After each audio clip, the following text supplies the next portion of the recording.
یہ مدرسہ ہے کوئی میں کدا نہیں ساقی، یہ مدرسہ ہے کوئی میں کدا نہیں ساقی، یہاں کی خاک سے انسان بنائے جاتے ہیں۔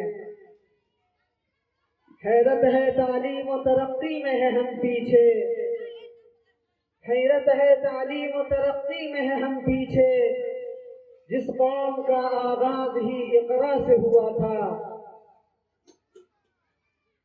اے زمین مجھے ایڑیاں رگڑنے دے، اے زمین مجھے ایڑیاں رگڑنے دے، مجھے یقین ہے پانی یہیں سے نکلے گا۔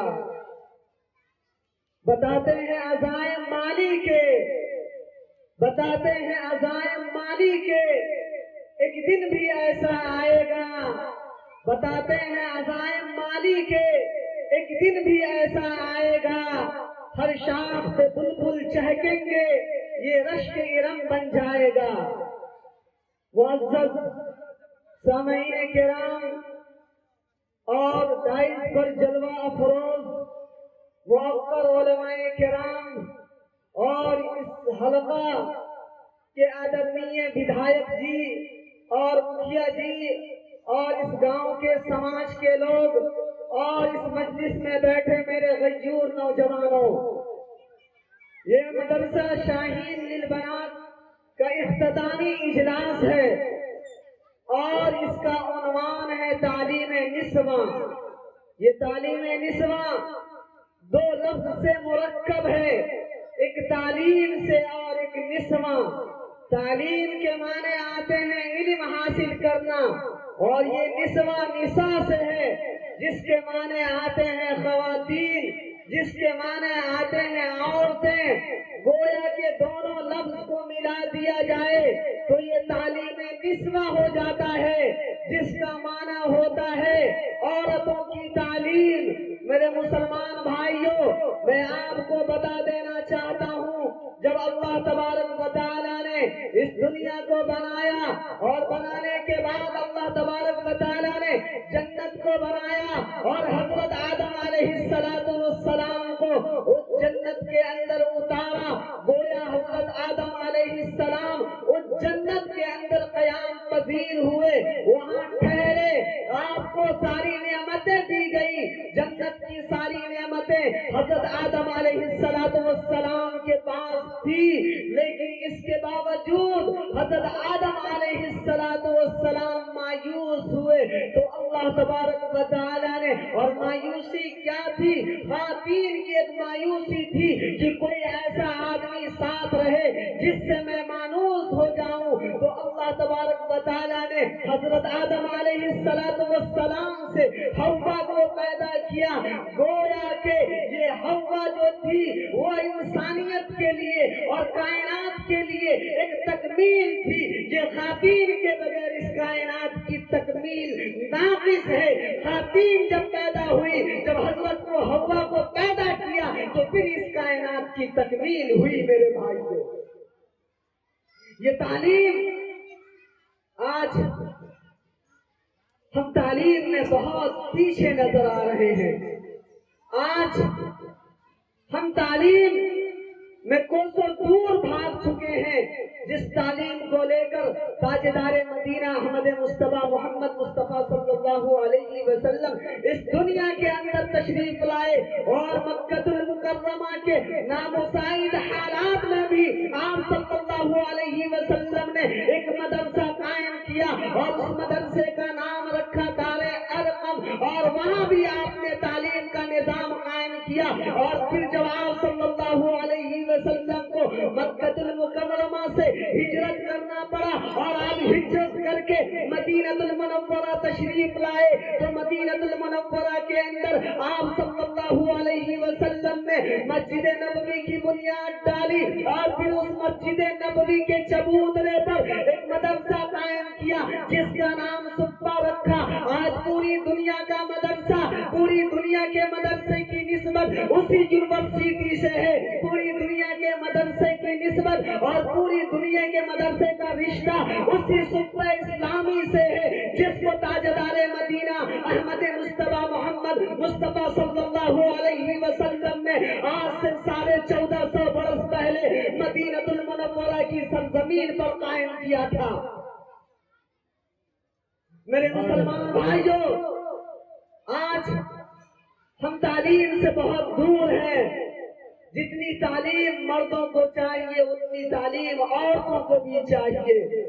ضرورت اس بات کی ہے کہ ہر تعلیم سے پہلے قرآن کی تعلیم کو مقدم کیا جائے، ہر تعلیم سے پہلے حدیث کی تعلیم کو مقدم کیا جائے، ہر تعلیم سے پہلے دینی تعلیم کو مقدم کیا جائے۔ آج ہمارے سماج میں انجینئر کی ضرورت ہے، آج ہمارے سماج میں انجینئر کی ضرورت ہے، آج ہمارے سماج میں ڈاکٹر کی ضرورت ہے، پائلٹ کی ضرورت ہے، ہمارے سماج میں اچھے انسان کی ضرورت ہے۔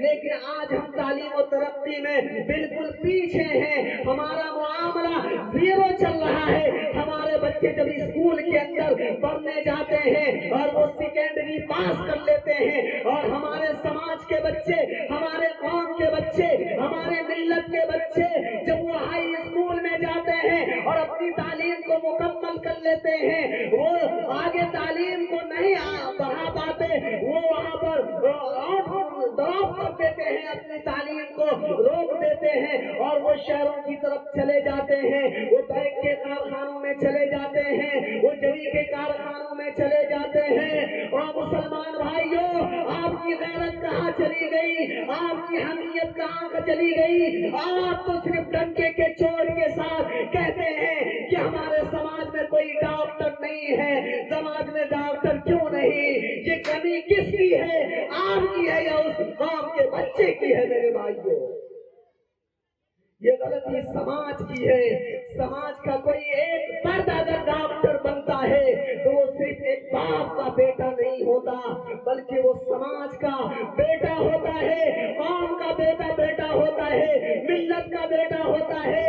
اگر سماج میں کوئی انجینئر بنتا ہے، سماج کے اندر کوئی BPSC کرتا ہے، UPSC کرتا ہے اور اس میں اہم رینک لاتا ہے، تو وہ صرف اپنے باپ کا نام روشن نہیں کرتا بلکہ اپنے سماج کے ساتھ ساتھ وہ ہندوستان کا بھی نام روشن کرتا ہے۔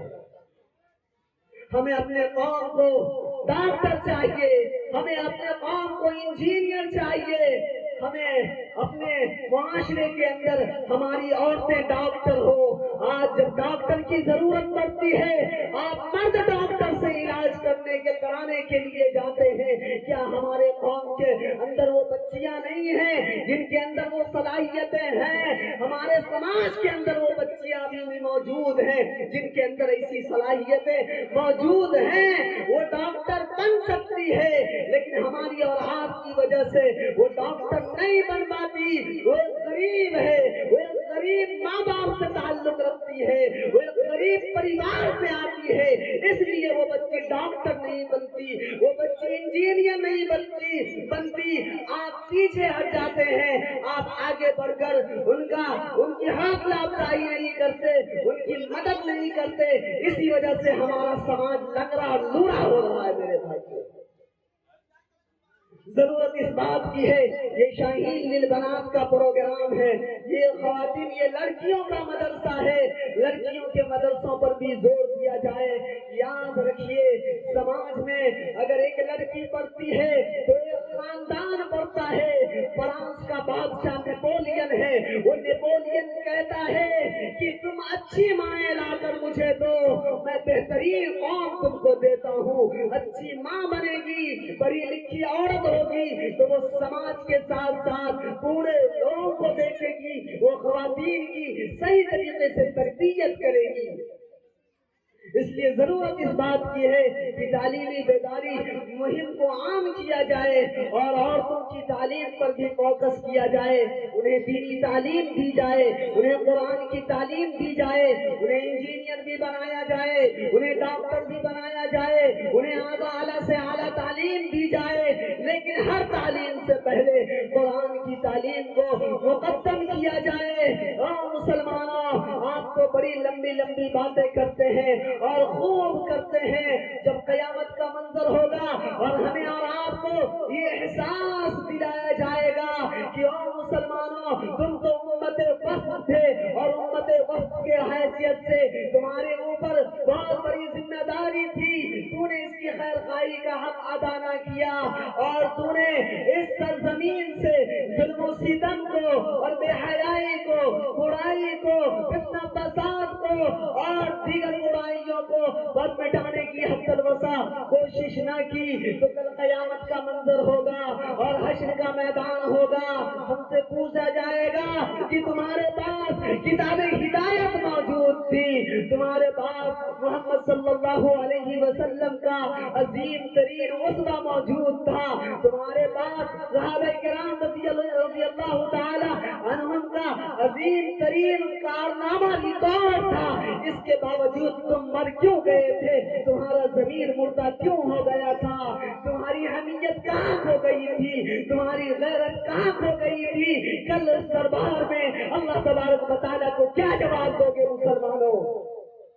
آج تو ہم اپنے بچوں کو بڑا سے بڑا انسان بنا دیتے ہیں، ہم اپنے بچوں کو ڈاکٹر پہلے بنا دیتے ہیں، یقین جانیے ہم اپنے بچوں کو اچھا انسان نہیں بنا سکتے، ہم اپنے بچوں کو 10 لاکھ کی گاڑی پر بیٹھنے والا انسان تو بنا دیتے ہیں، 10,000 کا جوتا پہننے والا انسان تو بنا دیتے ہیں، 10,000 کی گھڑی پہننے والا انسان تو بنا دیتے ہیں، لیکن ہم اسے انسانیت نہیں سکھا پاتے، ہم اسے اخلاق نہیں سکھا پاتے، ہم اسے دینی تعلیم نہیں دے پاتے۔